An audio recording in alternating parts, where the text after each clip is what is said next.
ప్రభు అయిన యేసుక్రీస్తు ప్రశస్త నామమున ఇమ్మానుయేల్ పరిచర్యల పక్షముగా మీకు మా శుభములు.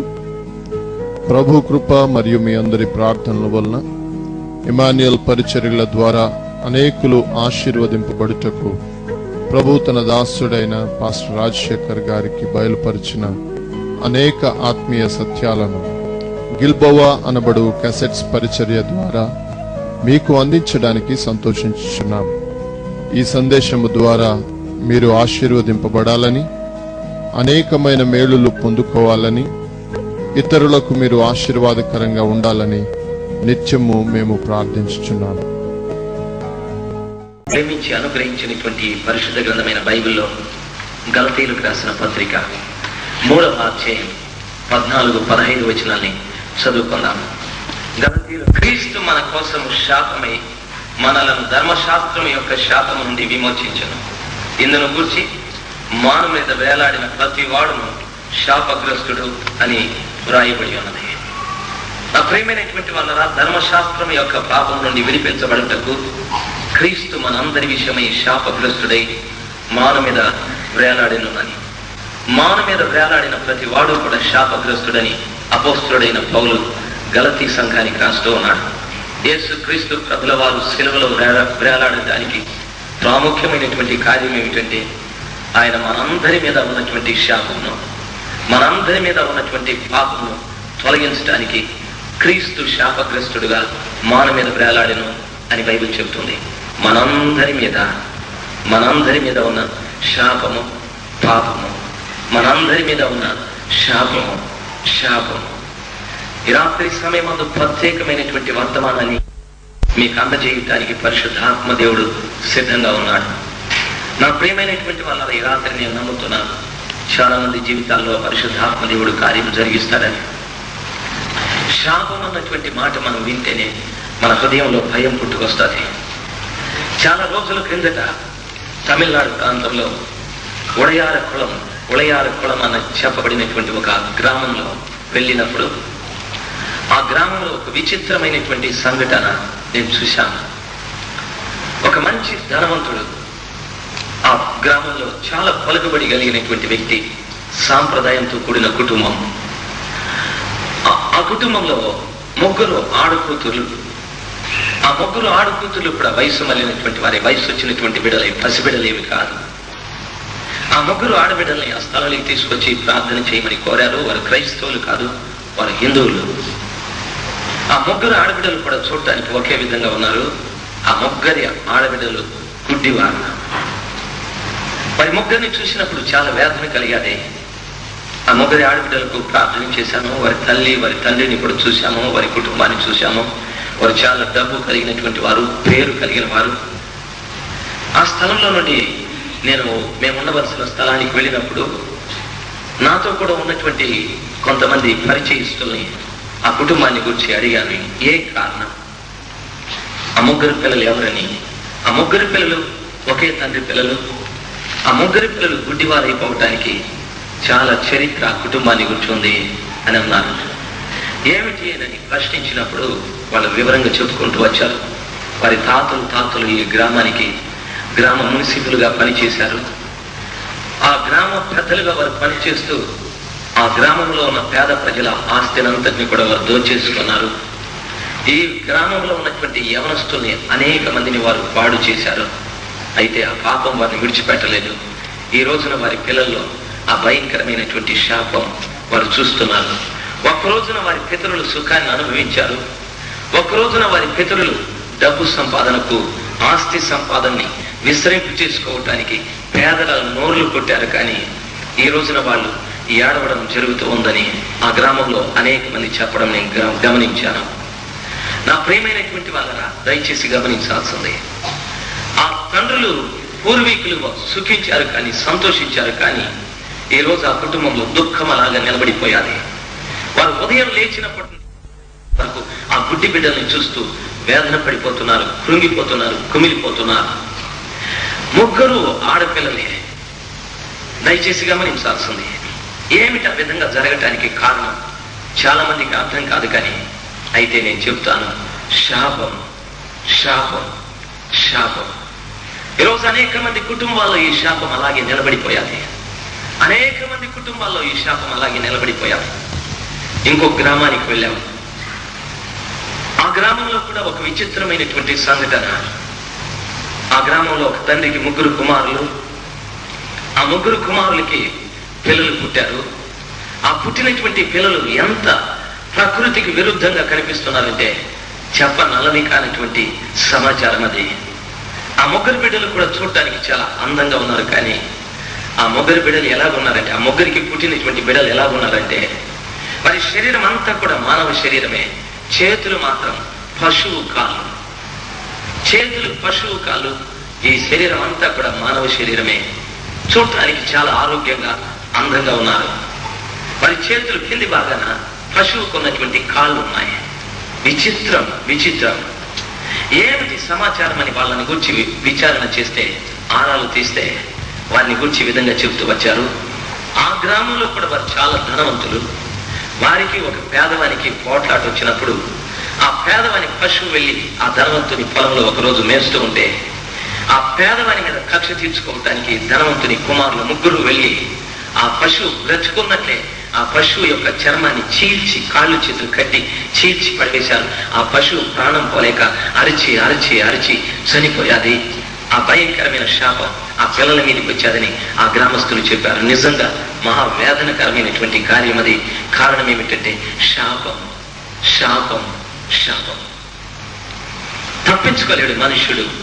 నీవు క్రైస్తవుడివో హిందువుడివో శాపాన్ని తప్పించుకోలేవు. బైబిల్ చెప్తుంది గలతీ పత్రికలో, మనుషుల యొక్క శాపాన్ని అంతటి కూడా ఆయన భరించి మాను మీద శాపగ్రస్తుడుగా వేలాడానని. నీవు క్రైస్తవుడి కావచ్చు, కానీ వేలాడుతున్న క్రీస్తు ప్రభుల వారి దగ్గరికి నీ శాపం అంతటి కూడా తీసుకొని మాను మీద వేలాడుతున్న యేసు క్రీస్తు ప్రభుల వారి దగ్గరికి నీవు రాకపోయినట్లయితే నీ కుటుంబాన్ని శాపం పరిపాలిస్తూ వస్తుంది. నీ కుటుంబాన్ని శాపం పరిపాలిస్తూ వస్తుంది. నేను అనేక స్థలాలు తిరుగుతూ ఉంటాను. అనేక విషయాల్ని నేను చూస్తూ ఉంటాను. ఇలాంటి కార్యాలు నేను ఎన్నో చెప్పగలను, ఎన్నో క్రైస్తవ కుటుంబాల్లో కూడా. నా ప్రియమైనటువంటి వాళ్ళరా, ఈ రాత్రి సమయమందు పరిశుద్ధ గ్రంథమైన బైబిల్లో 4 రకాలైనటువంటి శాపాలు వ్రాయబడ్డాయి. 4 రకాలైన శాపాలు. ఈ 4 రకాలైనటువంటి శాపాలని గురించి రాత్రి సమయమందు మనం ధ్యానిస్తాం. మొట్టమొదటిది దేవుని వద్ద నుండి వచ్చే శాపం.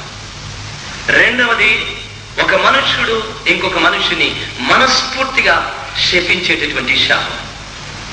మూడవది దేవుని ఆజ్ఞలను కట్టడలను మనుష్యుడు లోబడిని కారణం చేత దేవుని ఆజ్ఞల్ని కట్టడల్ని మీరినందువల్ల వచ్చేటటువంటి శాపం. నాలుగవది తనంతట తానే తెచ్చుకునేటటువంటి శాపం. 4 రకాలైనటువంటి శాపాలు లోకంలో మనుషుల్ని పట్టుకున్నాయి. మొట్టమొదటిది దేవుని వద్ద నుండి వచ్చే శాపం. రెండవది, నా ప్రియమైన వాళ్ళ, మనుష్యుడు మనిషిని మనస్ఫూర్తిగా శపించే శాపం. మూడవది దేవుని ఆజ్ఞలను కట్టడలను మీరినందువలన వచ్చేటటువంటి శాపం. నాలుగవది మనుష్యుడు తనంతట తానే కొని తెచ్చి పెట్టుకునేటటువంటి శాపం. ఈ 4 రకాలైనటువంటి శాపం లోకంలో మనుషుల్ని పట్టి పీడిస్తూ ఉన్నాయి. ఈ 4 రకాలైన శాపం. ఈ మొట్టమొదటి నుండి ఈ 4 శాపాలలో ఈ స్థలంలో ఉన్న మనం అందరం కూడా ఏదో ఒక శాపం మనల్ని పట్టుకొని పీడిస్తూ ఉంది. నేను శాపంలో లేను, శాపం నన్ను పీడించలేదు, నేను శాపానికి సంబంధించిన వ్యక్తి కాదు అని చెప్పడానికి అవకాశం లేకుండా ఈ శాపాలు లోకాన్ని పరిపాలిస్తూ ఉన్నాయి. అందుకే గలతీలో అపోస్తలుడైన పౌలు అంటున్నాడు, మనుషుల అందరి శాపం నిమిత్తమై యేసు క్రీస్తు ప్రభుల వారు శాపగ్రస్తుడై మాను మీద వేలాడుతున్నాడు.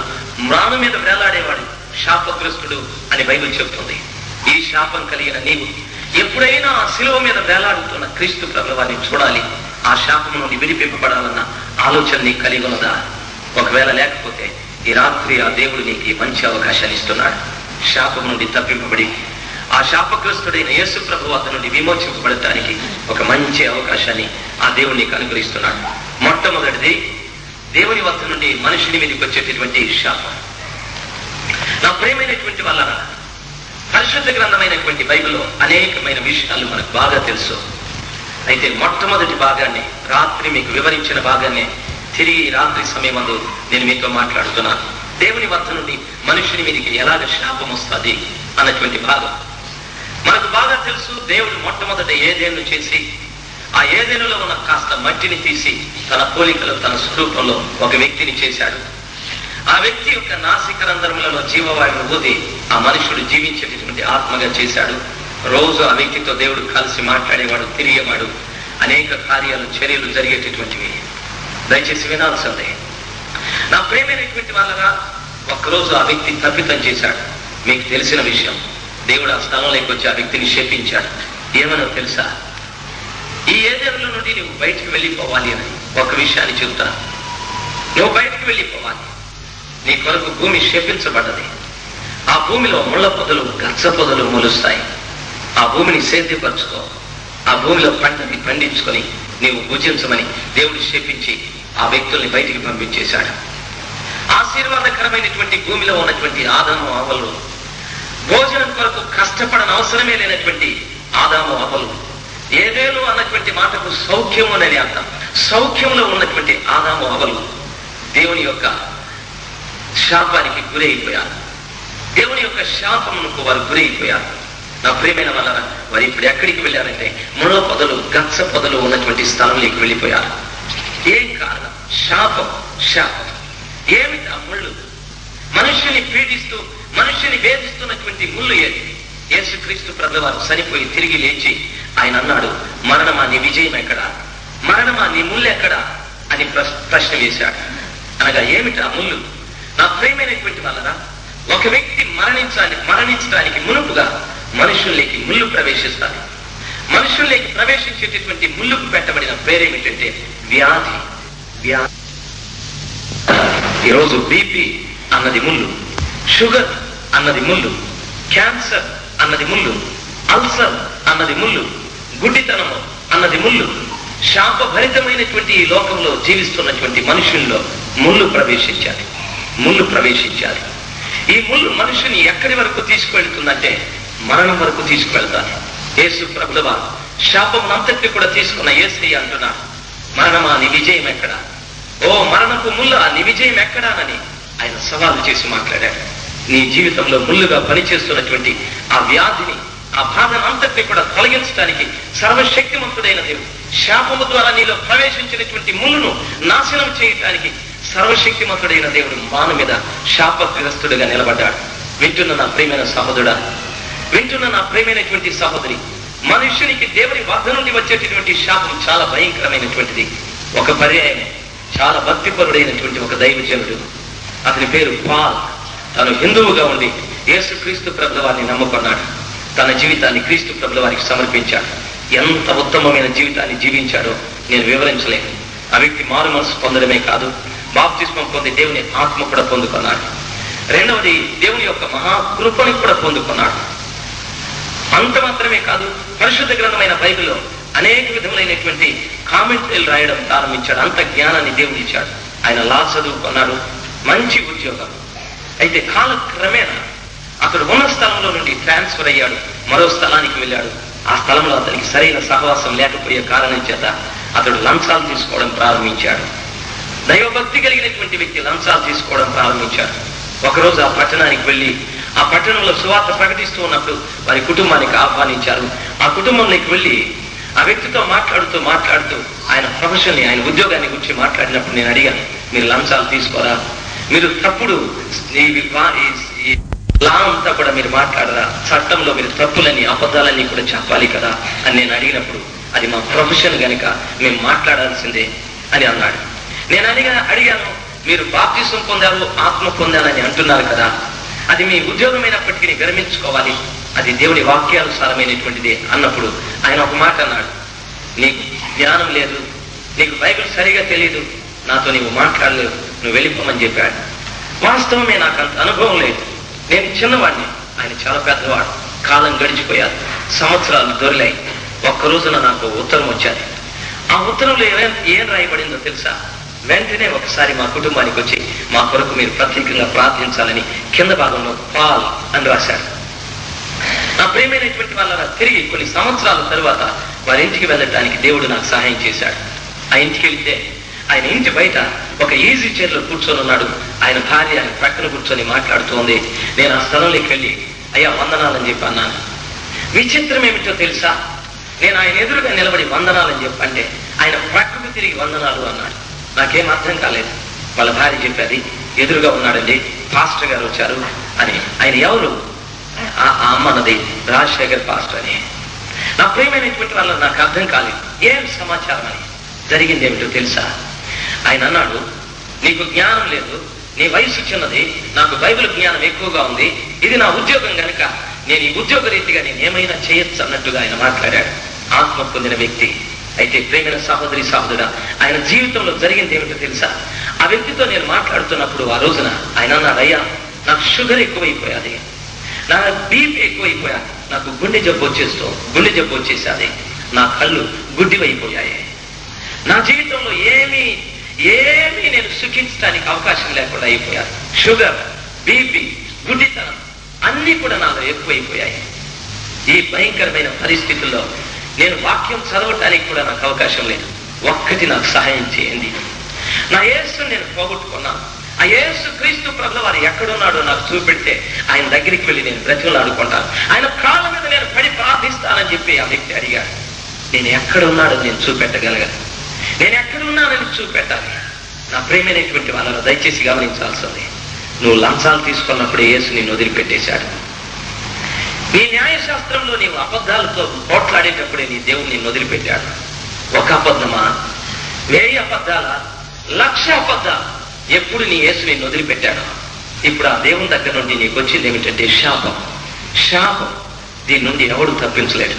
నా ప్రేమైన సహోదరి సహోదరుడు దయచేసి గమనించాల్సింది, సర్వశక్తిమంతుడైన దేవుడు కల్వరిలో తాను రక్తాన్ని కార్చింది ఆయన వద్ద నుండి నీ శాపం రావటానికి కాదు, కానీ నీ వద్ద ఉన్న శాపాన్ని ఆయన తీసుకొని ఆ మాన మీద ఆయన వేలాడుతూ ఆయన వద్ద ఉన్న ఆశీర్వాదాన్ని నీ వద్దకు పంపటానికి ఆయన శిలువలో మరణించాడు. అయితే క్రైస్తవుడవై మారు మనసు పొంది, పాప క్షమాపణ పొంది, బాప్తిస్మము పొంది, ఆత్మను పొందుకొని నీ మీద ఈ శాపం అంతా కూడా నువ్వు అనుభవించడానికి కారణం ఏమిటో తెలుసా, దారి తప్పావు. ముళ్ళు నీలో గుచ్చుకొని నిన్ను వేధిస్తూ ఉన్నాయి, నిన్ను బాధిస్తూ ఉన్నాయి. దేవుని వద్ద నుండి వచ్చేటటువంటి శాపం, దేవుని వద్ద నుండి వచ్చే శాపం. నా ప్రియమైన సహోదరుడా సహోదరి, ఈ రాత్రి సమయమందు వింటున్నటువంటి నీ జీవితంలో లేక నీ కుటుంబంలో ఇటువంటి శాపం ఉన్నట్లయితే ఈ రాత్రి సమయమందు సర్వశక్తిమంతుడైన దేవుడు నీ శాపాన్ని తీసుకోవటానికి ఆయన సిద్ధంగా ఉన్నాడు. దయచేసి నన్ను గమనించాల్సింది, నీ శాపాన్ని ఆయన తీసుకోవటానికి సిద్ధంగా ఉన్నాడు. అనేక మంది ఈ శాపంలో నలిగిపోతున్నారు, కుమిలిపోతున్నారు. నా ప్రియమైన వాళ్ళరా, అంతటితో ఆగలేదు ఆదాము కుటుంబం.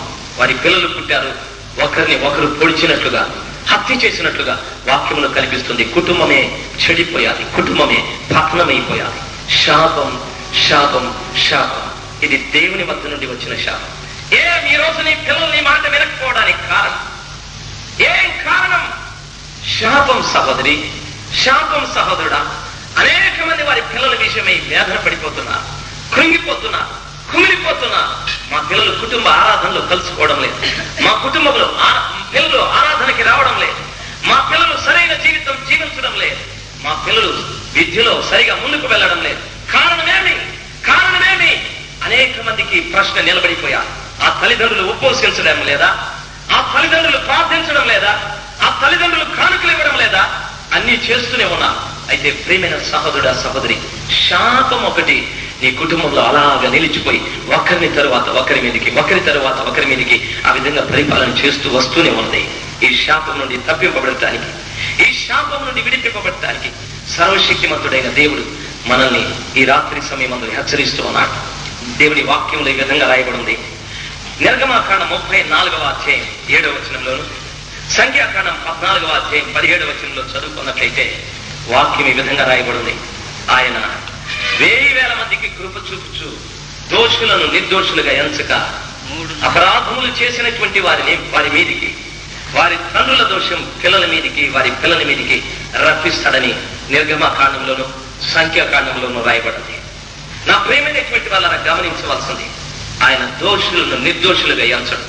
నీవు క్రైస్తవుడివి కావచ్చు, నీవు క్రైస్తవురాలివి కావచ్చు, నీవు దోషివైనట్లయితే ఆయన నిన్ను నిర్దోషిగా ఎంచడు. ఆ విధంగా నిన్ను నిర్దోషిగా ఎంచినట్లయితే ఆయన పక్షపాతి అయిపోతాడు. ఆయన పక్షపాతి కాదు. నీవు దోషివైనట్లయితే, పాపివైనట్లయితే, నీవు చేసినటువంటి పాపం నీ పిల్లల మీదకి వస్తుందని దేవుని వాక్యం హెచ్చరిస్తూ ఉన్నది.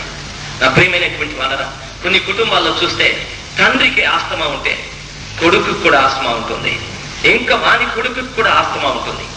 తల్లికి బీపీ ఉంటే వారి కుమార్తెకు కూడా బీపీ ఉండాలి, వారి కుమార్తెకు కూడా బీపీ ఉండాలి. ఈ పిల్లలకు ఇది వంశ పారంపర్యంగా వస్తూ ఉంటుంది. మీరు హాస్పిటల్కి వెళ్ళి డాక్టర్ గారి దగ్గర పరీక్ష చేయించుకుంటే మొట్టమొదట డాక్టర్ గారు మిమ్మల్ని అడిగేది ఏమిటంటే, మీ తల్లిదండ్రులకి ఎవరికైనా ఈ జబ్బు ఉందా అని అడుగుతారు. అదే మాటని బైబిల్లో చెప్తాడు, మీ మీద ఉన్న శాపం, మీరు చేసిన పాపం, మీరు చేసిన దోషం, మీ అపరాధాలు మీ పిల్లల మీదకి వస్తున్నాయని దేవుని వాక్యం సెలవిస్తోంది. నా ప్రియమైనటువంటి వాళ్ళరా, తప్పించుకోలేరు. మనం ఎప్పుడైతే శాపగ్రస్తులుగా ఉంటామో, పాపం చేసేవారుగా ఉంటామో, దేవుని వాక్యం సెలవిస్తుంది, వెంటనే శాపం ఆ కుటుంబం మీద, పిల్లల మీద ప్రయాణం చేస్తూనే ఉండాలి. శాపము నుండి మనం తప్పించుకోలేము. మొదటిది దేవుని వద్ద నుండి వచ్చే శాపం. రెండవది ఒక మనుష్యుడు ఇంకొక మనుష్యుని మనస్ఫూర్తిగా శపించేటటువంటి శాపం. దయచేసి వినాల్సిందే. ఒక మనుష్యుడు ఇంకొక మనుష్యుని మనస్ఫూర్తిగా శపించడం. నా ప్రియమైనటువంటి వాళ్ళరా, చాలా రోజుల క్రిందట ఒక గ్రామంలో ఒక వ్యాపారి, బట్టల వ్యాపారి, ఒక పెద్ద మూటను తన తల మీద పెట్టుకొని గ్రామం అంతా కూడా తిరిగి వ్యాపారం చేసేవాడు.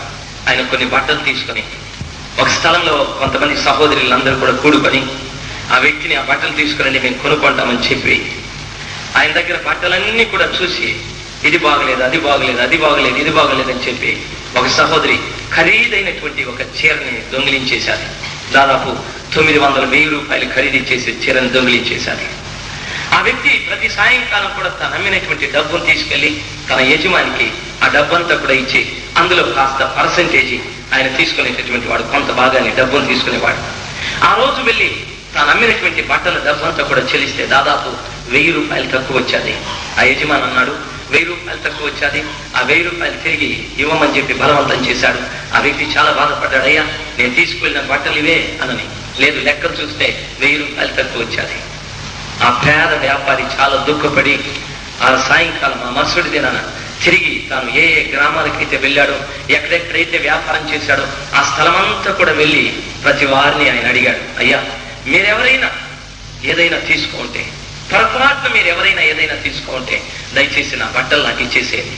నేను పేదవాడిని, నేను పగలంతా కూడా అమ్మి ఆ వచ్చిన కాస్త డబ్బులో కొంత డబ్బు నాకు ఆ యజమాని ఇస్తాడు. మీరు ఇవ్వకపోతే 1000 రూపాయలు నేను కట్టాలని ఆ పేద వ్యాపారి అడుగుకున్నాడు. కానీ ఎవరు కూడా ఆయన మీద కనికరం చూపెట్టలేదు. ఆయన ఏడ్చుకుంటూ అడిగాడు, ఎవరు కనికరం చూపెట్టలేదు. ఆయన ఏడ్చుకుంటూ ఆ స్థలాన్ని వదిలిపెట్టి వెళ్ళిపోయాడు. నా ప్రియమైన వాళ్ళలో 1 సంవత్సరం గడిచాది. విచిత్రం ఏమిటో తెలుసా? ఒక సహోదరి ఆ చీరను దాచేసుకొని తన కుమార్తె పుష్పవతి అయిన తరువాత ఆ మంచి చీరని ఆ యవనస్తురాలైన కుమార్తెకిచ్చి కట్టుకోమని చెప్పాడు. ఆ కుమార్తె ఆ చీరని కట్టుకొని ఆ పగలు ఆ బయట ప్రాంతానికి వెళ్ళి పొలంలోకి వెళ్ళేది. తిరిగి రానే లేదా అమ్మాయి. ఏమి సమాచారం అని చెప్పి తాను తన బంధువులందరూ కూడా కుటుంబీకులందరూ వెతకడం ప్రారంభించారు. పొలంలో ఒక మూల ఆమె పడిపోయాలి, అంటే చనిపోయాలి. ఎవరికి అర్థం కాలేదు, ఎవరికి అర్థం కాలేదు. ఎన్ని పరీక్షలు చేయించినా ఎవరికి అర్థం కాలేదు. ఏం కారణం అని మీరు నన్ను అడగచ్చు. నేను చెప్తాను ధైర్యంగా. ఆ పేద వ్యక్తి కన్నీరు కారుస్తూ బయటకు వెళ్ళి తాను మనస్ఫూర్తిగా కృంగిపోతూ ఏమని శపించాడు. కానీ ఆ కుటుంబంలో 1 సంవత్సరం ఆ చీర ఉన్నది. ఆ సంవత్సరం తరువాత ఆ కుటుంబం ఆ చీర యొక్క సుఖాన్ని అనుభవించాలని ప్రయత్నం చేసిన అది దుఃఖంగా మారిపోయాలి. దయచేసి గమనించాల్సింది, ఎవరిని మోసం చేయొద్దు. 10 రూపాయలు కానీ మోసం చేయొద్దు, 5 రూపాయలు కానీ మోసం చేయొద్దు, 1 పైసా కానీ మోసం చేయొద్దు. బైబిల్ ఏం చెప్తుందో తెలుసా? మోసపోకుడి, దేవుడు వెక్కిరింపబడు. మనుషుడా, నీవే పంటను విత్తుకుంటావో అదే పంటను కోసుకుంటావని బైబిల్ చెప్తుంది. మోసం చేయకండి, ఎవరికి కీడు తలపెట్టకండి, ఎవరికి అన్యాయం చేయకండి. ఆఖరికి నీ శత్రువుకైనా బైబిల్ ఏం చెప్తుందో తెలుసా?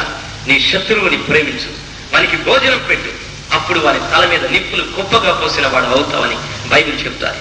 వింటున్న నా ప్రియమైన సహోదరుడా, సహోదరి, ఈ రాత్రి సమయం నీ జీవితంలో ఎవరికైనా మోసం చేసుంటే వెంటనే వారికి తిరిగి ఇవ్వటానికి ప్రయత్నించి, వారు నిండు మనస్సుతో నేను శపించినట్లయితే శాపం నీ కుటుంబం మీద ప్రయాణమే వెళ్తాది. ఆ సహోదరి ఒక చీర నేను దొంగిలించానని లేక సంపాదించానని సంతోషించాదేమో, కానీ ఆ సంతోషం ఎలాగా మారాదో తెలుసా? మరణంగా మారిపోయాది. ఇది వాస్తవంగా జరిగినటువంటి కార్యం. మోసపోకండి. దేవుడు వెక్కిరింపబడడు. నీవు మనుషుని వెక్కిరిస్తున్నావేమో, మనుషునికి మోసం చేస్తున్నావేమో. సర్వశక్తిమంతుడైన దేవుని కనుదృష్టి లోకంలో ఉన్న ప్రతి వారి మీద ఉంది, ప్రతి వారి మీద. ఇది ఒక మనుషుల నుండి మనస్ఫూర్తిగా ఇంకొక మనుషుని శపించడము అని అర్థం. ఆదికాండం 9వ అధ్యాయం 20-21 వచనాలు చదువుకున్నట్లయితే, 21-22 వచనాలు చదువుకున్నట్లయితే బైబిల్ ఈ విధంగా చెబుతుంది. నా ప్రియమైనటువంటి వాళ్ళరా, అది నోవహు కాలం. నోవహు ఓడలో నుండి భూమి మీదకి వచ్చిన తరువాత ఒక విచిత్రమైనటువంటి సంఘటన జరిగారు.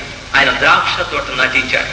ద్రాక్ష తోటను నాటించి ఆ ద్రాక్ష తోటలో పండినటువంటి ఫలసాయాన్ని తీసుకువెళ్లి ద్రాక్ష రసం చేసి ఆయన త్రాగి మత్తుడై ఉన్నాడు. ఆ వాక్యాన్ని దయచేసి చదువుకుందామా? నా ప్రియమైనటువంటి వాళ్ళరా, నోవహు ద్రాక్ష రసము తాగి మత్తుడై తన గుడారంలో దిగంబరి అయి పడి ఉండెను. వాక్యం సెలవిస్తుంది, కనానుకు తండ్రి అయిన హాము అని బైబిల్ మనకు పరిచయం చేస్తుంది. ఎందుకు డైరెక్ట్ గా హాము తన తండ్రి దిగంబరముగా పడి ఉండడం, తండ్రి గుడారంలోకి వెళ్లి చూశాడని రాయలేదు. కనాను కుమారుడైన హాము అన్నాడు. దాని అర్థం ఏమిటో తెలుసా?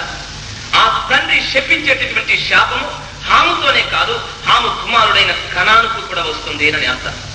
హాము కుమారుడైన కనాను తండ్రి అయిన హాము అని రాయబడ్డది. జాగ్రత్తగా గమనించాల్సింది.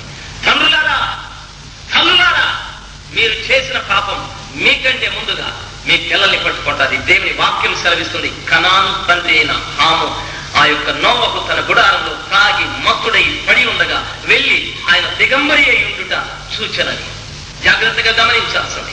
వాక్యం ఈ విధంగా సెలవిస్తుంది, నోవహు తన గుడారంలో దిగంబరిగా ఉన్నాడు అని. అనగా దానర్థము, నోవహుకున్నటువంటి 3 కుమారులకు కూడా 3 ప్రత్యేకమైనటువంటి గుడారాలు ఉన్నట్లుగా ఆ స్థలంలో మనకు విషదం అవుతుంది. నోవహు గుడారము అని ప్రత్యేకంగా రాయబడింది కాబట్టి నోవహు గుడారంలోకి ఆ యొక్క హాము వెళ్ళని అవసరమే లేదు. అయితే హాము వెళ్ళాడు. నా ప్రియమైన సహోదరి సహోదరుడా, గమనించాల్సింది, జాగ్రత్తగా ఆలోచించాల్సింది. నీ గుడారం యొక్క పరిస్థితి నీవే చూసుకోవాలి, నీ ఇంటి పరిస్థితి నీవే చూసుకోవాలి. అయితే మనం ఇంకొక ఇంటి పరిస్థితిని పరిశీలన చేస్తూ ఉంటాం. హాము గుడారము హాముకున్నది, నోవహు గుడారము నోవహుకున్నది. అయితే నోవహు గుడారంలోకి హాము వెళ్లి దిగంబరత్వాన్ని చూశాడని వాక్యంలో చెప్తూ ఉంది. అనగా దాని అర్థం, ఈనాడు అనేక మంది క్రైస్తవులు వారి కుటుంబము పతనమైపోతున్నప్పటికీ ప్రక్క కుటుంబంలో జరుగుతున్న పాపాన్ని గురించి విచారణ చేసుకుంటూ ఉంటారు. ప్రక్క కుటుంబంలో జరుగుతున్న నాశనాన్ని గురించి కథలుగా మాట్లాడుకుంటూ ఉంటారు.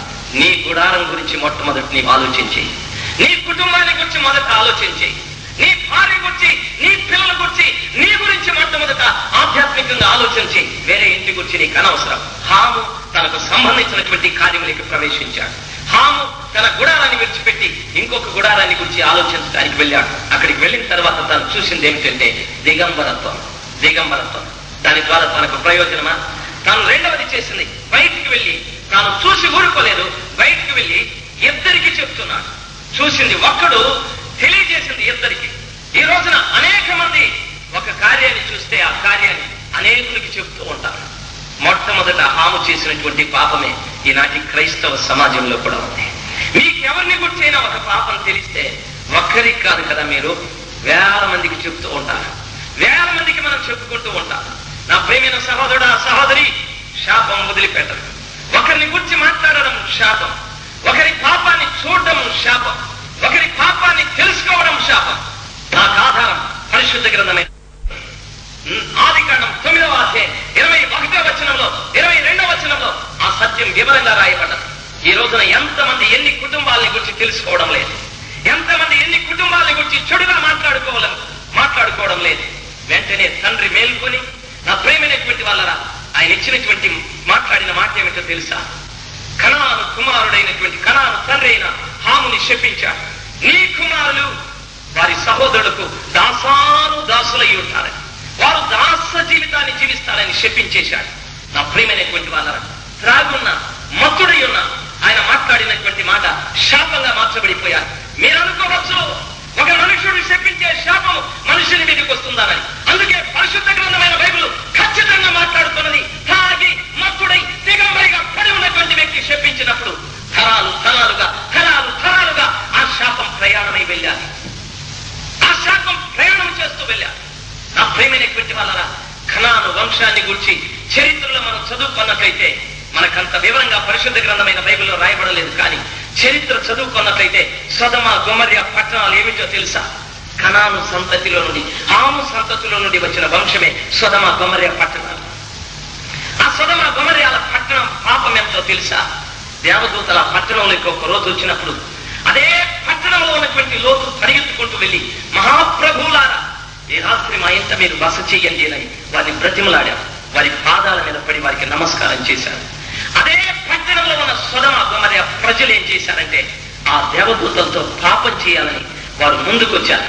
నా ప్రియమైన సహోదరుడు సహోదరి, కనాను యొక్క శాపం అది ప్రయాణమై ప్రయాణమై ప్రయాణమై దేవదూతలతో పాపం చేసే అంత భయంకరమైన స్థితికి తీసుకువెళ్ళిపోయారు. పాడైపోయారని, అయ్యో మా పిల్లలు కళాశాలలోకి వెళ్ళి పూర్తిగా భ్రష్టులైపోయారని ఈ విధంగా చెప్పడం మనం వింటున్నాం. కారణం కారణం కారణం శాపం, శాపం, శాపం.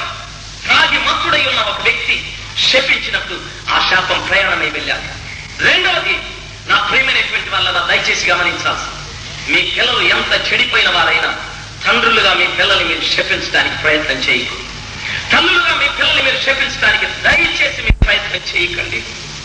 ఆ యొక్క నోవహు శపించిన కారణాన తరతరాలుగా ఆ శాపము వారి కుటుంబాల మీద ప్రయాణమై పూర్తిగా వారి వంశాల్ని నాశనం చేస్తూ వచ్చారు.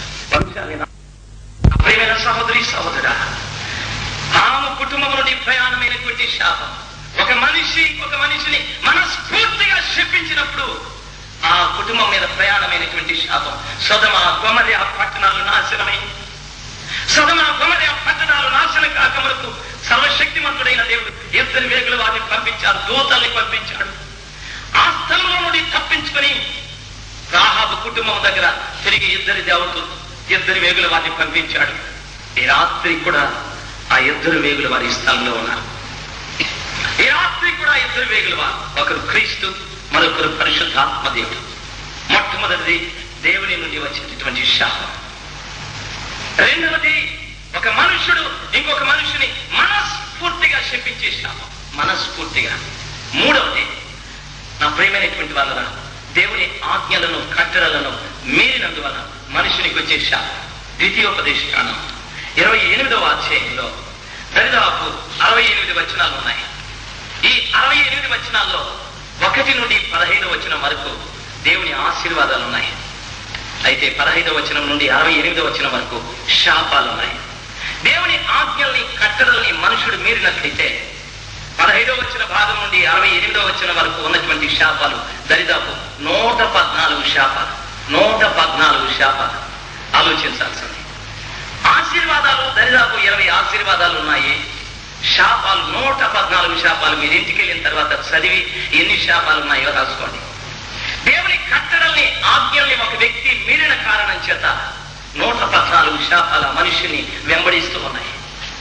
ఒక శాపం పోయిన తర్వాత ఒక శాపం. అనేక మంది మీరు అంటూ ఉంటారు, అనేక పర్యాలు మీరు అంటూ ఉంటారు, బ్రదర్, పాస్టర్, ఓ సహోదరుడా, నా జీవితంలో ఒకటి పోతే ఒకటి, ఒక శ్రమ పోతే మరో శ్రమ, మరో ఇబ్బంది, ఒక బాధ పోతే మరో బాధ, ఒక వ్యాధి పోతే మరో వ్యాధి. ఏం కారణం? దేవుని ఆజ్ఞలు కట్టడలు నీకు తెలిసి కూడా వాటిని అనుసరించడం లేదు, వాటిని పాటించడం లేదు. నా ప్రియమైనటువంటి వాళ్ళరా, దయచేసి గమనించాల్సింది. సర్వశక్తిమంతుడైన దేవుడు పరిశుద్ధ గ్రంథమైన బైబిల్ని మనకి ఇచ్చింది ఎందుకో తెలుసా? మనం దారి తప్పి తిరగకుండా ఉండటానికి. భక్తుడైన దావీదు ఏమన్నాడో తెలుసా? ప్రభువా, నీ వాక్యము నా పాదములకు దీపం, నా త్రోవకు వెలుగై ఉన్నది అని ఆ దేవుని వాక్యాన్ని తన అడుగుజాడలకు పెట్టుకొని ఆ వాక్యపు వెలుగులో ఆయన నడుచుకుంటూ వెళ్ళాడు. ఆ వాక్యపు వెలుగులో నడుచుకుంటూ వెళ్ళాడు. ఎక్కడి దాకా వెళ్ళాడో తెలుసా? ఆయన పాదములు ఎప్పుడు తొట్టుపడ్డాయో తెలుసా? నా ప్రియమైనటువంటి వాళ్ళరా, బస్తెబా విషయంలో తాను తప్పిపోయాడు, తొట్టిపోయాడు. ఉరియాని చంపించాడు. తొట్టిపోయిన పాదాలది, జారిపోయిన పాదాలది.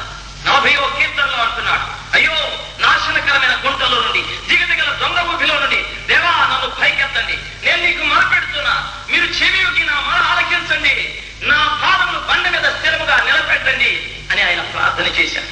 ప్రార్థన చేసి ఆయన ఊరుకోలేదు. ఆ స్థిరపెట్టినటువంటి పాదాలు స్థిరంగా నిలబడమే కాదు, స్థిరంగా నడవటానికి ఆయన ఇంకొక ప్రార్థన చేస్తున్నాడు. దేవా, నీ వాక్యము నా పాదములకు దీపము, అది నా త్రోవకు వెలుగై ఉన్నది అని. నా ప్రియమైన సహోదరి సహోదరుడా, గమనించాల్సింది, ఆలోచించాల్సింది. రాత్రి సమయం దేవుని ఆజ్ఞల్ని కట్టడల్ని మనం మీరినట్లయితే 114 శాపాలు 114 శాపాలు. ఇప్పటికే మిమ్మల్ని అడిగితే ఎన్నో శ్రమలు, ఎన్నో బాధలు మీరు చెబుతూ ఉంటారు. ఈ సంవత్సరం ఈ కష్టం, వచ్చే సంవత్సరం ఇంకో కష్టం, ఎన్నో బాధలు. ఈ బాధలు అనుభవిస్తూ దేవుని యొక్క మాటలు విని ఆ ప్రకారంగా జీవిస్తామని మనం ఆలోచించం. కానీ ఆ శాపాల్లో అలాగే అలాగే అలాగే మనం ప్రయాణం అయిపోతూ ఉంటాం. నా ప్రేమైనటువంటి వాళ్ళని దయచేసి గమనించాల్సింది, శాపం కుటుంబాల మీద ప్రయాణం అయిపోతూ ఉంది. తండ్రులు అనుభవించారు, కుమారుల మీదకి వచ్చిన శాపాన్ని చూస్తూ కూడా తండ్రులు మోకరిద్దాం, ప్రార్థిద్దామని లేదు. ఆ బిడ్డ ఆ శాపంలో అలాగే ఉండని. ఆ శాపంలో తప్పించుకోవడానికి లోకమంతా పరిగెడుతున్నాం. నేను ఒక విచిత్రమైన వార్త విన్నాను. ఈ పక్కనే ఎక్కడో 7 వారాలు ఒక వ్యక్తి వెళితే రోగాలు బాగవుతాయేనని. నాకు చాలా విచిత్రమైంది. బైబిల్లో ఎక్కడా వార్త లేదు, ఎక్కడా ఆ విధమైనటువంటి కార్యం చేయమని లేదు. నాకు చాలా ఆశ్చర్యమయ్యాలి. 7 వారాలు మీరు వస్తే మీరు రక్షణ పొందుతారు అంటే అది ఎంతో ఆశీర్వాదకరమైన సంగతి. రక్షణ లేని స్వస్థత ఒక్కనాటికి పనికిరాదు. వచ్చిన 10 మంది కుష్ఠరోగుల్లో 9 మంది రక్షణ లేకుండా వెళ్ళిపోయారు. వాళ్ళు ఇంకెప్పుడు కనిపించలేదు, ప్రయోజనం లేదు. ఈ రాత్రి కూడా ఈ స్థలంలో చాలా మంది స్వస్థతకు వచ్చి ఉండొచ్చు. స్వస్థత కాదు ప్రాముఖ్యం, ఆత్మరక్షణ ప్రాముఖ్యం. నువ్వు రోగగ్రస్తుడిగా ఉండి రక్షింపబడి చనిపో, అయితే పాపంతో ఉండి చనిపోవద్దు. పాపంతో ఉండి చనిపోతే నరకమును అనుభవించవలసి వస్తుంది, భయంకరమైన యాత్ర పడవలసి వస్తుంది. ఆ పాపం నుండి తప్పించడానికి దేవుడు కట్టడలు, ఆజ్ఞలు ఇచ్చాడు. ఆ కట్టడలు, ఆజ్ఞలు మీరిన కారణం చేత మనుషుని మీద శాపం ప్రయాణమైపోతూ ఉంది. నా ప్రియమైన వాళ్ళ 114 శాపాలు. ఆఖరిదిగా దయచేసి గమనించాల్సింది, ఆఖరిదిగా తనంతట తానే శాపాన్ని కొని తెచ్చుకోవడం. 4వది తనంతట తానే శాపాన్ని కొని తెచ్చుకోవడం. మొట్టమొదటిది దేవుని వద్ద నుండి వచ్చిన శాపం. 2వది ఒక మనుషుడు ఇంకొక మనిషిని మనస్ఫూర్తిగా శపించడం. 3వది దేవుని ఆజ్ఞల్ని కట్టడల్ని మీరినందువల్ల వచ్చే శాపం. 4వది మనంతట మనమే కొని తెచ్చిపెట్టుకునే శాపం. మత్తయి సువార్త 27వ అధ్యాయం 25వ వచనాన్ని దయచేసి చదువుకుందాం. మత్తయి సువార్త 27వ అధ్యాయం 25వ వచనంలో ఈ విధంగా రాయబడింది. దయచేసి చదువుకుందాం. అందుకు ప్రజలందరూ వాని రక్తము మా మీదను మా పిల్లల మీదను ఉండుగాక అనేది. నా ప్రియమైనటువంటి వాళ్ళ ఎవరు వీళ్ళు? యేసుక్రీస్తు ప్రభుల వారిని, సర్వశక్తిమంతుడైనటువంటి దేవుని, కృపామయుడైనటువంటి దేవుని, అద్భుతకరుడైనటువంటి క్రీస్తుని తీసుకువెళ్లి పిలాతు న్యాయస్థానంలో నిలవబెట్టారు. ఒక స్థలంలోనే కాదు, అన్న కైపల దగ్గరికి వెళ్లి నిలవబెట్టారు. హేరోదు దగ్గరికి తీసుకొచ్చారు. క్రీస్తుని ఆ దినమంతా కూడా, రాత్రంతా కూడా అటు అటు తిరుగుతూనే ఉన్నారు. పిలాతు దగ్గరకు వచ్చి నిలబెట్టారు. యేసుక్రీస్తు ప్రభుల వారు మౌనంగా హల్లెత్తు మాట కూడా మాట్లాడకుండా ఆ వ్యక్తులు తీర్చుతున్నటువంటి తీర్పుని, ఆయన మీద మోపుతున్నటువంటి ప్రతి నేరాన్ని కూడా వింటూ ఉన్నారు. వాళ్ళు అన్నారు, వీడు యూదులకు రాజుని వంకాడు గనుక, వీడు తప్పులు మాట్లాడాడు గనుక, వీడు దేవదూషణ చేశాడు గనుక వీని సిలువ వేయమని చెప్పారు. అయితే పిలాతు ఆలోచనలో అది లేదు. పిలాతు ఎంతసేపటికి తప్పించాలన్న ప్రయత్నంతో ఉన్నాడు. ఆయన ఆఖరికి ఒక మాట అన్నాడు, అయ్యా, ఈ పండుగ దినాల్లో ఒక వ్యక్తిని, ఖైదీని మనం విడిపించడం మనకు అలవాటు కదా. ఈ పండుగ దినాల్లో ఈ యేసుని నేను విడిపించొచ్చానని వాళ్ళు అన్నారు. లేదు, మాకు బరబ్బాని విడిపించండి, ఆ గజదొంగ మాకు కావాలి, ఈ రక్షకుడు మాకు వద్దన్నారు, ఈ వ్యక్తి మాకు వద్దు, అసలు వీడు మా వాడు కాదన్నట్టుగా వారు మాట్లాడారు. ఈ లోపుగా పిలాతు న్యాయస్థానంలో మాట్లాడుతూ ఉన్నప్పుడు తన ఇంటి వద్ద నుండి ఒక వార్త వచ్చారు. ఆ 27వ అధ్యాయం 19వ వచనంలో రాయబడింది ఆ మాట. దయచేసి ఆ వాక్యాన్ని కూడా చదువుకుందాము. పిలాతు భార్య మాట్లాడినటువంటి మాట. అతడు న్యాయపీఠం మీద కూర్చుండి ఉన్నప్పుడు అతని భార్య, నీవు ఆ నీతిమంతుని జోలికి పోకూడదు, నేను ఈ ప్రొద్దు ఆయనను గురించి నేను కలలో మిక్కిలి బాధపడి తిని. హల్లెలూయా. నేను కలలో మిక్కిలి బాధపడి తిని. బైబిల్ చాలా క్లియర్ గా మనం వినాలి. ఆయన న్యాయపీఠం మీద కూర్చున్న తరువాత తన భార్య ఒక ఉత్తరాన్ని రాసి ఆయన దగ్గరికి పంపారు. ఎందుకు న్యాయపీఠం మీద కూర్చున్న తరువాత అని ఆ స్థలంలో రాశాడు పరిశుద్ధాత్మ దేవుడు. ఒక న్యాయాధిపతి న్యాయపీఠం మీద కూర్చున్న తరువాత ఇక అవతల ప్రక్క నుండి ఏ చీటీ కూడా ఆయన దగ్గరికి వెళ్ళకూడదు. అది న్యాయశాస్త్రం, న్యాయం, చట్టం ఆ విధంగా ఉంటుంది. ఒక న్యాయాధిపతి న్యాయపీఠం మీద కూర్చున్న తరువాత ఏ ఉత్తరం కానీ ఏది కానీ ఆయన దగ్గరికి వెళ్ళడానికి అవకాశాలే లేవు. అయితే తన భార్య ఒక ఉత్తరాన్ని కాసి పంపించాలి. నా ప్రియమైన సహోదరి, ఆ ఉత్తరంలో ఈ విధంగా ఉంది: సహోదరుడా, ఆయన నీతిమంతుడు. ఈ ప్రొద్దు ఆయనను కూర్చి నేను ఒక కల కన్నాను. ఆ కలలో నేను మిక్కిలి బాధపడి తిని. ఏం కన్నది ఆమె కళ? ఆమె కళలో మిక్కిలి బాధపడటానికి ఆమె కన్నటువంటి కళ ఏమిటి? ఆమె రాసిన ఉత్తరంలో నీతిమంతుడు అని రాయబడ్డది. నీతిమంతుడు అని రాయబడ్డది. నా ప్రియమైనటువంటి వాళ్ళరా, ప్రొద్దు అని రాయబడింది. ఆమె కలగన్నటువంటి సమయాన్ని గురించి రాయబడిన మాట ప్రొద్దు. ఈ ప్రొద్దునని ఆమె రాత్రి పడుకున్నప్పుడు, పగలు పడుకున్నప్పుడు, సాయంకాలం పడుకున్నప్పుడు తెలియదు, కానీ ప్రొద్దు రాత్రి అయితే కనుక ఈ రాత్రి అని వివరంగా రాసి ఉండే వాళ్ళు పగలే ఆమె పడుకున్నది. నా ప్రియమైనటువంటి వాళ్ళరా, ఆ ప్రొద్దులో ఆమె కన్నటువంటి కళ ఒక నీతిమంతుని గురించి కళ కన్నది. ఆ నీతిమంతుని గురించిన కలిగినటువంటి కళ ఆమె మిక్కిలి బాధ పెట్టారు. నేను నమ్ముతున్నాను యేసుక్రీస్తు ప్రభువారు పడబోయేటటువంటి శ్రమ అంతటిని కూడా ఆమె కళలో చూశాది. ఆమె తట్టుకోలేకపోయారు. ఆయన ఎంతటి నీతిమంతుడు! పల్లెత్తు మాట కూడా తను కొట్టువారిని, తను దూషించేవారిని, తన ముఖం మీద ఉమ్మవేసేవారిని పల్లెత్తు మాట కూడా మాట్లాడని ఆ దృశ్యాలని కూడా ఆమె కళలో చూసుకుంటూ వచ్చారు. అయ్యో, ఎంతటి నీతిమంతుడు ఈ వ్యక్తి! ఎంతటి నీతిమంతుడని వెంటనే ఈ రోజు నా భర్త దగ్గర ఆ వ్యక్తి ఖైదీగా, నేరస్తుడిగా నిలబడబోతున్నాడు కనుక ఆ నీతిమంతుడి యొక్క రక్తాపరాధం నా మీదికి, నా భర్త మీదికి, నా పిల్లల మీదికి రాకుండా మేము తప్పించుకోవాలని వెంటనే ఉత్తరం రాసి ఆయనకు పంపించాలి. హల్లెలూయా, హల్లెలూయా. పిలాతు భార్యకి ఎవరు బోధ చేయలేదు. పిలాతు భార్య ఎప్పుడు యేసు ప్రభువు వారిని కలుసుకోలేదు. పిలాతు భార్య ఏ ధర్మశాస్త్రము చదవలేదు. పిలాతు భార్యకు ఎంత మాత్రం దేవుడితో దేనితో సంబంధమే లేదు. ఒకే ఒక కళతో యేసుక్రీస్తు ప్రభువారిని నీతిమంతుడని తెలుసుకున్నది.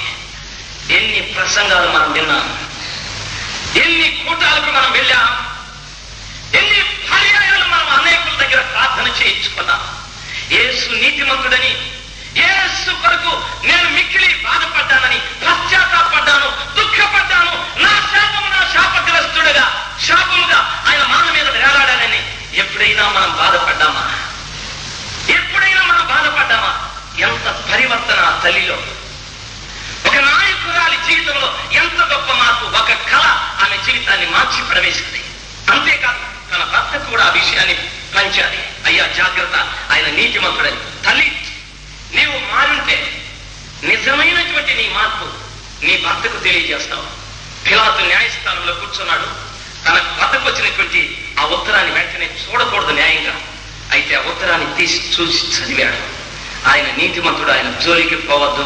ఈ ప్రొద్దు నేను కన్న కలలో ఆయనను గురించి మిక్కిలి బాధపడితిని అన్న మాట పిలాతును పూర్తిగా మార్చి ఆయన లేచి ఈ నీతిమంతుని రక్తాపరాధం నా మీద ఉండకూడదని ఆయన చేతులు కడిగేసుకున్నాడు. హల్లెలూయా, హల్లెలూయా. పిలాతుకు యేసు ప్రభువు వారు ఏమీ బోధించలేదు. పిలాతే న్యాయాధిపతి యేసు ప్రభువు వారికి. పిలాతే న్యాయం తీరుస్తూ ఉన్నాడు యేసు ప్రభువు వారికి. యేసు ప్రభువు వారు ఏ సత్యాన్ని గురించి, ఏ తీర్పును గురించి, ఏ జడ్జి, ఏ న్యాయం గురించి యేసు ప్రభువు వారు మాట్లాడలేదు. భార్య, ఆయన నీతిమంతుడు, ఆయన జోలికి పోవద్దు. ఆయన నీతిమంతుడు, ఆయన జోలికి పోవద్దు. ఈ చిన్న వర్తమానము ఆ పిలాతుని మార్చేసింది. ఈ చిన్న వర్తమానము పిలాతు క్రీస్తు రక్తాపరాధంలో పాలివాడు కాకుండా ప్రక్కకు తప్పించుకున్నట్టుగా చేశాది. అయ్యలారా, అమ్మలారా, మీరు ఎన్ని అధ్యాయాలు బైబిల్లో చదువుతూ ఉంటారు, ఎన్ని వర్తమానాలు! అంత మాత్రమే కాదు, ఎన్ని కామెంటరీస్ మీరు చదువుతూ ఉంటారు, ఎవరెవరు రాసిన పుస్తకాలన్నీ కూడా చదువుతూ ఉంటారు. ఈ నీతిమంతుని రక్తాపరాధం మా మీద ఉండకూడదని, యేసుక్రీస్తు నా పాపం కొరకు మరణించాడు కనుక నా పాపం ఆయనకి ఇచ్చేసి నేను ఆయన కొరకు ప్రత్యేకింపబడతానని ఎప్పుడన్నా తీర్మానం చేసుకున్నారా? ఎప్పుడైనా తీర్మానం చేసుకున్నారా? పిలాతు ఎంత మంచి వ్యక్తి, పిలాతు ఎంత గొప్ప వ్యక్తి! నా ప్రియమైన సహోదరి, సహోదరుడు గమనించాల్సింది. సహోదరి, నీ భర్త మారలేదని మీ సంఘ కాపరులకు మీరు రిపోర్ట్లు చేస్తారు, మీ స్నేహితురాలకు మీరు చెప్పుకుంటూ ఉంటారు. దయచేసి గమనించాల్సింది. బైబిల్ ఏమంటుందో తెలుసా? విశ్వాసి అయినటువంటి భార్య సత్ప్రవర్తన ద్వారా అవిశ్వాసి అయినటువంటి భర్త వాక్యోపదేశం లేకుండానే మార్చబడిపోతాడనుంది. నీ మంచి ప్రవర్తన నీ భర్తని మారుస్తాడని, నీ మంచి ప్రవర్తన అదేవిధంగా సహోదరులారా, నీ భార్యని గురించి ఎన్నో నేపాలు చెప్తూ ఉంటారు. నీ భార్యని గురించి ఎన్నో నేరాలు వారి మీద మోపుతూ ఉంటారు. బైబిల్ నీకు అదే చెబుతుంది. విశ్వాసి అయినటువంటి భర్త సత్ప్రవర్తన ద్వారా అవిశ్వాసి అయినటువంటి భార్య మార్చబడిపోతుందని. పిలాతు భార్య, నేను నమ్ముతాను, ఆ గవర్నరు ఆ భార్య మాట వినడంలో ఆయన భార్య యొక్క సత్ప్రవర్తనే, ఆ భార్య యొక్క సత్ప్రవర్తనే నాకు నమ్మిక. ఎందుకంటే దేవుని వాక్యం నాకు ఆధారం. ఆమె మంచి ప్రవర్తన. పిలాతు ఆ విషయంలో జోక్యం చేసుకోకుండా ప్రక్కకొచ్చాడు. అయితే ఒక గుంపు పైకి లేచింది. పిలాతు విడిచిపెట్టినా ఇంకొక గుంపు విడిచిపెట్టలేదు. ఆ గుంపు ఏమంటుందో తెలుసా? వీడిని వదిలిపెట్టడానికి వీల్లేదు, వీడిని విడిచిపెట్టడానికి వీల్లేదు, సిలువవేయి, సిలువవేయి, సిలువవేయండి. ఈ విధంగా శబ్దాలు చేయడం ప్రారంభించాయి.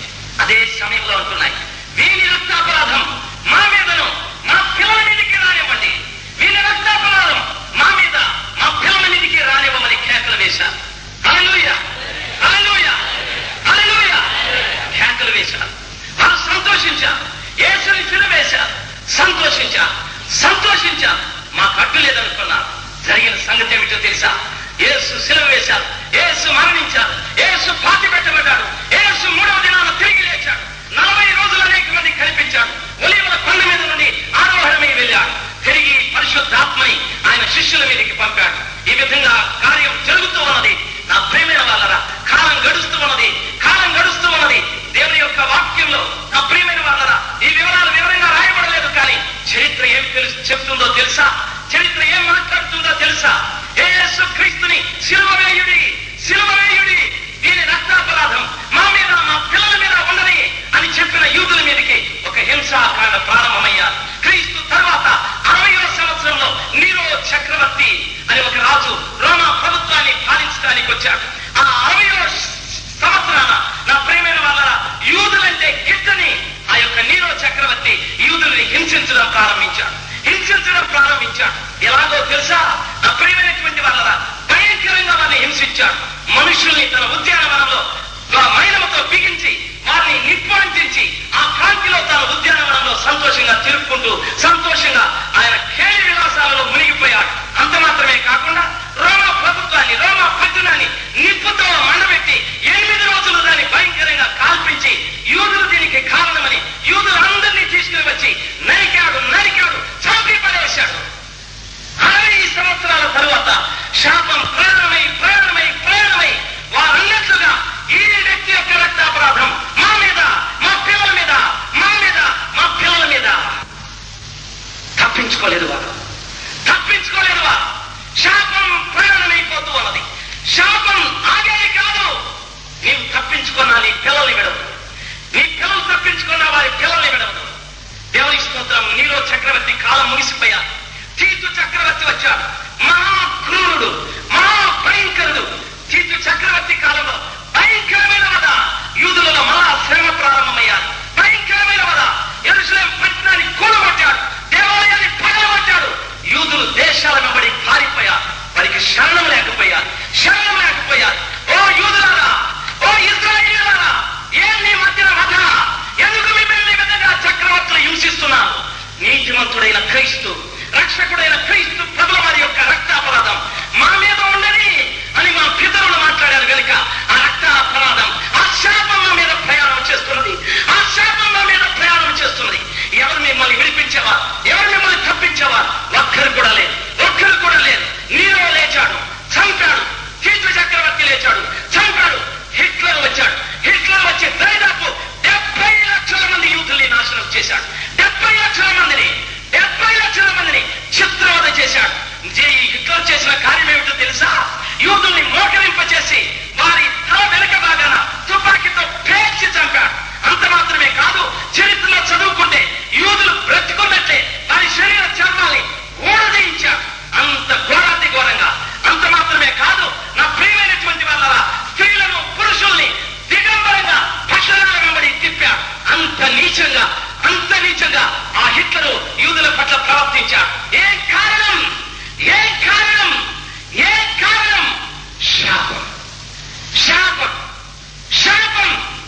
శాపం. ఈ నీతిమంతుని రక్తం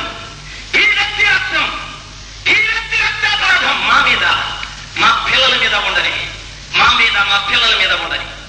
వారి కోరుకున్నట్లుగా అది ఫలితం దొరికాక పిల్లలు పిల్లలు పిల్లలు ఇప్పటికీ కూడా యూదులు ఎక్కడెక్కడో ఉంటున్నారు, ఎక్కడెక్కడో చెదిరిపోయారు. వారి దేవుడు నిజ దేవుడే, దేవుడు వారిని ప్రత్యేకించుకున్నాడు. వారి కొరకు పరలోకం నుండి మన్నా కురిపించాడు, వారి కొరకు సముద్రాన్ని చీల్చాడు, వారి కొరకు బండలో నుండి నీటిని తెప్పించాడు. ఆ దేవుడు వారి దగ్గరికి వచ్చినప్పుడు ఆ దేవుని రక్తాపరాధం అవసరమని దేవుడు చాలని వారు కోరుకున్నాడు. రక్షకుణ్ణి శిక్షకునిగా వారు ఎంచారు. దాన్ని ప్రేమించిన దేవుణ్ణి ద్వేషించారు. వారి కొరకు ప్రాణం పెట్టడానికి వచ్చిన దేవుని ప్రాణమే తెగించారు. బ్రదర్, సిస్టర్, సహోదరి, రాత్రి సమయం అందు దయచేసి గమనించాల్సింది. 4 రకాలైన శాపాన్ని గురించి మీతో చెప్పాను. మొట్టమొదటిది దేవుని వద్ద నుండి వచ్చే శాపం. రెండవది ఒక మనుష్యుడు ఒక మనిషిని మనస్ఫూర్తిగా శపించేది. మూడవది దేవుని ఆజ్ఞల్ని కట్టడల్ని మీరినందువల్ల మనిషినికి వచ్చే శాపం. నాలుగవది నీ అంతటి నీవే కొని తెచ్చి పెట్టుకునే శాపం. అపోస్తుడైన పౌలు గలతీ సంఘానికి రాస్తున్నాడు, మనందరి శాపమును ఆయన మోసుకొని ఆయన శాపగ్రస్తుడై మాను మీద వేలాడుతూ ఉన్నాడు. మనందరి శాపం. ఈ స్థలంలో ఉన్న ప్రతి వారి శాపాన్ని, బయట ఉన్న ప్రతి వారి శాపాన్ని, నా మాట వింటున్న ప్రతి వారి శాపాన్ని 2000 సంవత్సరాల క్రితం ఒక వ్యక్తి తీసుకున్నాడు. ఆయన పేరు యేసు. ఆయన శాపగ్రస్తుడై ఆ మాను మీద నిలబడ్డాడు. ఆయన తల్లి, నా ప్రియమైన తండ్రి, నా ప్రియమైన యవనస్తుడా, యవన సహోదరి, ఈ స్థలంలో నుండి నీ వెలకమును నీ కొరకు సిలువలో కనిపెడుతున్న క్రీస్తు, నీ కొరకు శాపగ్రస్తుడిగా నిలబడ్డ క్రీస్తు నీ వచ్చినటువంటిది. ఎరికోలో అందరూ వధ చేయబడ్డారు. ఎరికోలో ఒక కుటుంబం మాత్రం ఆ శాపగ్రస్తమైన కుటుంబంలో నుండి యేసు కుటుంబంలోకి, దేవుని కుటుంబంలోకి వచ్చేసారి. రాహాబు కుటుంబానికి శాపం లేదు. అన్ని కుటుంబాల్లో వధ జరిగిపోతూ ఉన్నది. రాహాబు కుటుంబం క్షేమంగా ఉన్నది. కారణం, రాహాబు కుటుంబము శాపంలో నుండి దేవుని కుటుంబంలోనికి వచ్చేసారి. తన ఇంటి కిటికీకి ఎర్రటి దారం కనిపిస్తూ ఉన్నది. తన ఇల్లు మార్చబడిపోయాడు. నా ప్రియమైన సహోదరి, సహోదరుడా, ఈ రాత్రి సమయమందు నీవు నేను గమనించాల్సింది. ఈ రాత్రి సమయమందు ప్రత్యేకంగా సర్వశక్తిమంతుడైన దేవుడు మనతో మాట్లాడుతూ ఉన్నాడు. 4 రకాలైన శాపాలు నేను విన్నాను. రాహాబు తన కుటుంబాన్ని మార్చుకున్నది. నిజంగా ఆ రోజు రాహాబు వధ చేయబడి ఉండాల్సింది. విచిత్రం ఏమిటో తెలుసా? ఖడ్గాన్ని తీసుకుని వచ్చిన ప్రతి ఒక్కరి కంటికి కిటికీకి ఎర్రటి దారం కనిపించే లోపుగా తన వెనకే లేక తన పక్కనే నిలబడ్డ వాడితో చెప్తున్నాడు, ఇది రాహాబు కుటుంబం, ఈ ఇంటి మీదకి మనం వెళ్ళకూడదు. మన నాయకుడు మనకిచ్చిన ఆజ్ఞ ఈ ఇంటి కిటికీ మీద ఎర్రటి దారం కనిపిస్తూ ఉంది. వధ చేసేవాడు, సంహారకుడైన సాతాను ఈ స్థలంలో ఉన్న ప్రతి వారిని వాడు ప్రత్యేకంగా చూస్తూ ఉన్నాడు. ప్రతి వారిని వాని పరిస్థితి అది. వాడు భూమి మీద అటు ఇటు తిరుగుతున్నవాడు. ఏ ఇంటి కిటికీకి ఎర్రటి దారం లేదు, ఏ ఇంటి కిటికీలో యేసుక్రీస్తు లేడు, ఆ ఇంట్లో ప్రవేశించి ఆ ఇంటిని పూర్తిగా నాశనం చేయటానికి వాడు సిద్ధంగా ఉన్నాడు. వాడు ఆ ఇంటిని నాశనం చేయటానికి సిద్ధంగా ఉన్నాడు.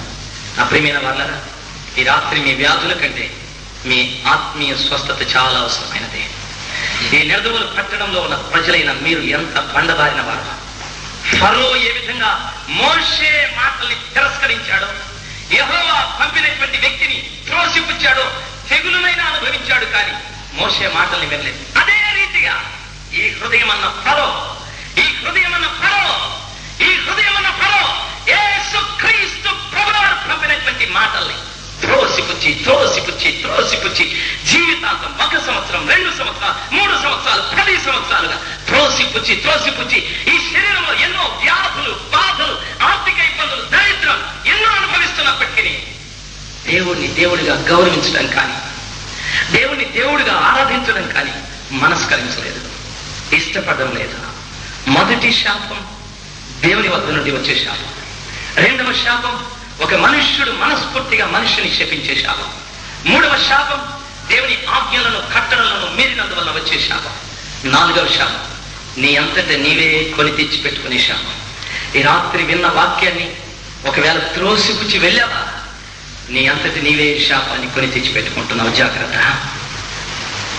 ఈ రాత్రి సమయమందు నీ కొరకై శాపగ్రస్తుడిగా మాన మీద వేలాడుతున్న క్రీస్తు ప్రభుల వారిని నాకు అవసరం లేదని వెళ్ళావా? నీ అంతటి నీవే శాపాన్ని కొని తెచ్చి పెట్టుకుంటున్నావు. ఇంకెవరు నీకేమని అవసరం లేదు. దయచేసి లేచి నిలబడదాం. గ్లోరీ. Thank you Jesus. దయచేసి లేచి నిలబడదాం. బ్రదర్, సిస్టర్, దయచేసి బయట ఉన్న వారు కూడా లోపలికి రండి. దైవ సన్నిధానం మా మధ్యలో ఉంది. దయచేసి ఈ మధ్యలో చోటు వదిలిపెడదాం. ఈ మధ్యలో కాస్త చోటు వదిలిపెట్టండి. Thank you Jesus. ఈ మధ్యలో కాస్త చోటు వదిలిపెడదాం. హల్లెలూయా. ఈ మధ్యలో కాస్త చోటు వదిలిపెడదాం. Thank you master. Thank you wonderful saviour. I praise you Jesus. Jesus. ఈ మధ్యలో కాస్త చోటు అటు ఇటు. Amen. Thank you master. Amen. Hallelujah. Oh Jesus. ఆ మధ్యలో కాస్త చోటు. బ్రదర్, సిస్టర్స్ కొంచెం. Thank you wonderful saviour. I praise you Jesus. Jesus. Jesus. దయచేసి గమనించాల్సింది. దయచేసి గమనించాల్సింది. సహోదరుల వైపు లేకపోతే సహోదరుల వైపు చూడమని కాదు. ఒక్కసారి గల్తీ పత్రిక 3:14 చెప్పబడినట్లుగా మన కొరకు శాపగ్రస్తుడైనటువంటి ఆ పరమ తండ్రి వైపు చూద్దాం. మన కొరకు శాపగ్రస్తుడైన ఆ పరమ తండ్రి వైపు చూద్దాం. తండ్రి, నా హృదయపూర్వకంగా మీకు ఆహ్వానమిస్తున్నాను. నా ప్రియమైన తల్లి, నా హృదయపూర్వకంగా మీకు ఆహ్వానమిస్తున్నాను. నా ప్రియమైన సహోదరుడు, సహోదరి, ఈ స్థలంలో నుండి శాపంతో వెళ్ళకు. ఈ స్థలంలో నుండి శాపంతో వెళ్ళకు. దయచేసి నా దేవుడు నిన్ను ప్రేమిస్తున్నాడు. నా దేవుడు నిన్ను ప్రేమిస్తున్నాడు. గలతీయులారా, మీరు ఆత్మానుసారంగా మీ జీవితాన్ని ప్రారంభించి శరీర క్రియల్లో ముగిసిపోయారే. మీ జీవితంలో వ్యభిచారము, దొంగతనము, అబద్ధము, మోసము, విగ్రహారాధన ఇవన్నీ ఎలాగొచ్చేసాయి? జాగ్రత్త. మీ కొరకు ఒక వ్యక్తి శాపగ్రస్తుడైపోయాడు. మీకు తెలియదా? మీ కొరకు ఒక వ్యక్తి శాపగ్రస్తుడిగా మాన మీద వేలాడుతున్నాడే. మీకు తెలియదా? గలతీయులారా, ఆ శాపగ్రస్తుడు ఎవరో కాదు. మీరు ఎవరి నామంలో బాప్తిస్మం పొందారో, మీరు ఎవరి నామంలో బాప్తిస్మం పొందారో అయేసే, ఆ క్రీస్తే, అయేసే. ఆయన శాపగ్రస్తుడైపోయాడు. ఆ సిల్వ వైపు ఒక్క పర్యాయం చూడు. ఎర్రటి దారములాగా, ఆయన ఎండిపోయిన దారపు పోగులాగా ఆయన నిలబడిపోయాడు. ఆ దారాన్ని ఈ రోజు నీ ఇంటి కిటికీకి కట్టుకోవటానికి, ఆ దారాన్ని ఈ రోజు నీ ఇంటి కిటికీకి కట్టుకోవటానికి నీవు ఇష్టపడుతున్నావా? ఆ దారాన్ని ఈ రోజు నీ ఇంటి కిటికీకి కట్టుకోవటానికి నీవు ఇష్టపడుతున్నావా? రెండవ కార్యం, రాహాబు తన ఇంటికి వచ్చిన ఇద్దరు వేగులు వారిని గౌరవించాలి, ప్రేమించాలి, అర్థం చేసుకున్నది. ఎవరా ఇద్దరు వేగులు? నా యేసు పరిశుద్ధాత్ముడు. నా యేసు పరిశుద్ధాత్ముడు ఈ రాత్రి మీ దగ్గరికి వచ్చాడు. ఈ రాత్రి మీ దగ్గరికి వచ్చాడు. దయచేసి కళ్ళు మూసుకున్నాం. దయచేసి కళ్ళు మూసుకున్నాం. సహోదరి, అమ్మ, దయచేసి కళ్ళు మూసుకున్నాం. నా ప్రియమైన తండ్రి, నా ప్రియమైన తల్లి, ఎవరి సహోదరుడా, ఎవరి సహోదరి, దయచేసి కళ్ళు మూసుకోమా. నీ కొరకు శాపగ్రస్తుడైన యేసుని ఒక్కసారి చూడు తల్లి. ఆయన శరీరం అంతా గాయములే.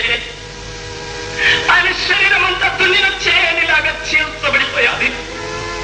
ఆయన శిరస్సు మీద మూల కిరీటం, ఆయన ప్రక్కలో పల్లె పుట్టుకోవటం, ఆయన ముఖమంతా కూడా రక్తమే. భయంకరమైన వేదన ఆయన అనుభవించాడు. ఏం కారణం? ఏం కారణం? ఏం కారణం? నీ కొరకే తల్లి, నీ కొరకే తండ్రి. నీ కుటుంబం మీద ప్రాణమైపోతున్న శాపమును అరికట్టడానికి, నీ కుటుంబం మీద పిల్లల మీద ప్రాణమైపోతున్న శాపాన్ని ఆ సర్వశక్తిమంతుడైన దేవుడు తీసుకోవటానికి ఈ రాత్రి సమయమందు నీ దగ్గరికి వచ్చాడమ్మా. ఈ రాత్రి సమయమందు నీ దగ్గరికి వచ్చాడు సహోదరుడా. ఈ రాత్రి సమయమందు నీ దగ్గరికి వచ్చాడు. ప్రభా, ఇదిగో నా శాపం నాయన, ఇదిగో నా శాపం ప్రభా. మీరు శాపగ్రస్తుడిగా శిలువలో వేలాడుతున్నారని ఈ రాత్రి నాకు తెలిసాది స్వామి. ఆ శాపం నాది అని తెలిసాడు ప్రభా. ఇదిగో నా శాపం, ఇదిగో నా శాపం స్వామి. నా పిల్లలు, నేను, నా పిల్లలు ప్రభా, ఈ శాపం చేత అనేక విధములైన వ్యాధులతో నాశనమైపోతున్నాము తండ్రి. మా డబ్బు నష్టం, మా ఆరోగ్యం నష్టం, మాకు సమాధానం లేదు, మాకు సంతోషం లేదు ప్రభా. కారణం శాపం, శాపం, శాపం, శాపం. ప్రియ దైవ జనాంగమా, ఈ సందేశము మీకు ఆశీర్వాదకరంగా ఉన్నదని మేము నమ్ముచున్నాము. దీని ద్వారా మీరు పొందిన ఆత్మీయ మేలులను మాకు తెలియచేయండి. మీ ప్రార్థన అవసరతల కొరకు, మా ఇతర క్యాసెట్స్ మరియు సిడీల వివరాల కొరకు మమ్మల్ని సంప్రదించండి. మా అడ్రస్ ఇమానియేలు పరిచర్యలు, చర్చ్ స్ట్రీట్, బకావాని తోట, చిత్తూరు బస్ స్టాండ్ ప్రక్కన, మదనపల్లె 517325.